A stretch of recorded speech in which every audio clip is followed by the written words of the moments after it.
Awesome. Thanks for having me on. It's great to be here. Absolutely. Thanks for joining us. So your first deal, you weren't in Austin. You were somewhere else. Where were you? Your pastor. I want to hear a little bit about that story. What did that deal look like? Let's go.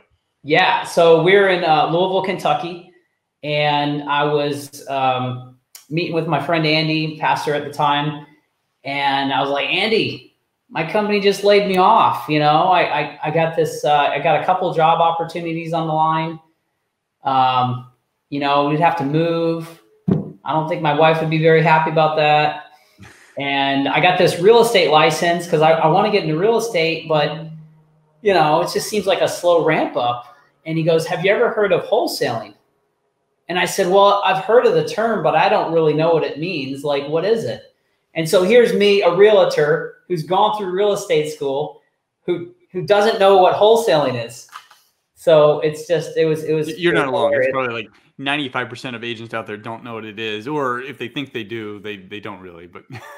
Exactly.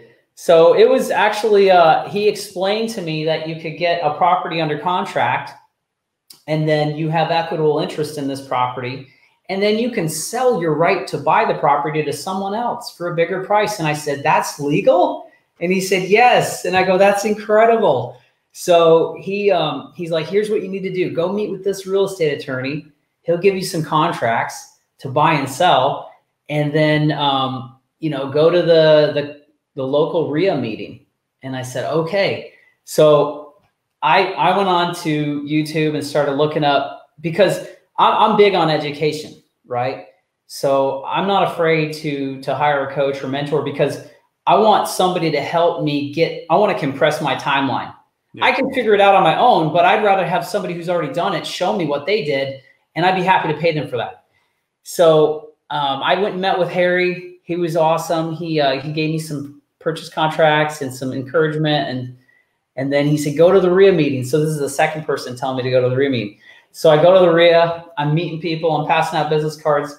And my first deal came about through Brent Daniels. And I pulled a list from ListSource of absentee owners. And keep in mind, I met with Andy on April 23rd, 2019. I'm cold calling a week later, and I pulled my list, and I'm calling these absentee owners, 40% plus equity, own the property for, you know, so many years, and they're 44 years and older. So that was kind of the formula for that tired landlord list. Yeah. So I get this guy on the phone named Don, just a nice guy, great guy. So I'm talking with Don, and I said, hey, Don, I was calling to see if you might be open to an offer on your property there on Merrick Avenue. And he said, no, I got someone living in that. I don't want to sell that one. And part of the script that Brent teaches. And I said, hey, no problem, Don. I totally understand. Do you have any other properties you might consider selling? And he thought for a second, and he goes, you know, I have this one on Ben Franklin that I'd be interested in talking to you about. And I'm like, perfect. When would you like me to meet you there? Keep in mind, I know nothing. Like I don't know anything except what Andy's told me, what Harry's told me, and, you know, a few contacts I met at the RIA. So I go, and I had this, you know, rehab checklist, my clipboard, show up, smile, shake his hand, meet his wife. And he takes me through the house. And this was a house that they had raised their family in. So it was a nice 4-bedroom, 2.5 or 2-bath home.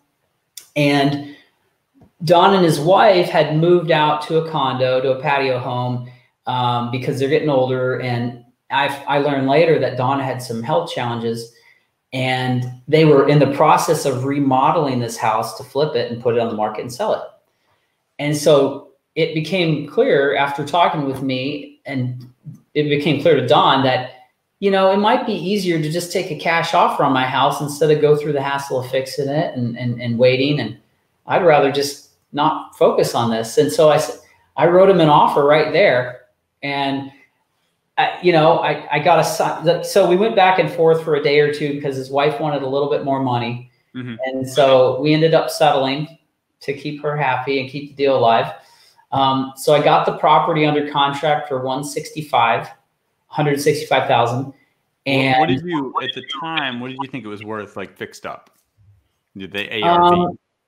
This was a little while ago, so I'm trying to recall. I think the ARV was 275 or 260, All right, 250 in that range. Okay, so 165 beyond on contract. I think it's worth 250, maybe a little more. As far as what kind of repairs did you think it needed? Keep in mind, just, I wasn't really, yeah, probably 25-ish. Okay, maybe all right. 30. So it was a 190-ish. It wasn't like Danya's deal by no means, but no, that's it. Okay, so go ahead. It was an okay deal, and it was in a good neighborhood, and so it was in a nice part of town. So it would have been a great flip. So I called the guy who I'd met recently at the RIA. I knew he was a big time flipper. He had a company. He had some employees. So I called Eric. I said, Eric, I got a deal. Actually, I called a lot of people, but they weren't interested because in the market of Louisville at the time, they were not used to paying that sticker price for a flip. They're getting them for closer to 100 and turning around and selling them for 200. But nonetheless, I didn't let that discourage me.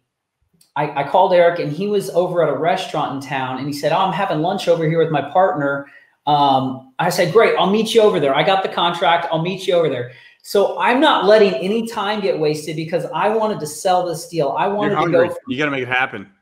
Yeah, I wanted to go from faith to fact that this is a real thing called wholesaling, that you can make money selling paper. And so I went and met him at this high top table and had him sign the assignment agreement.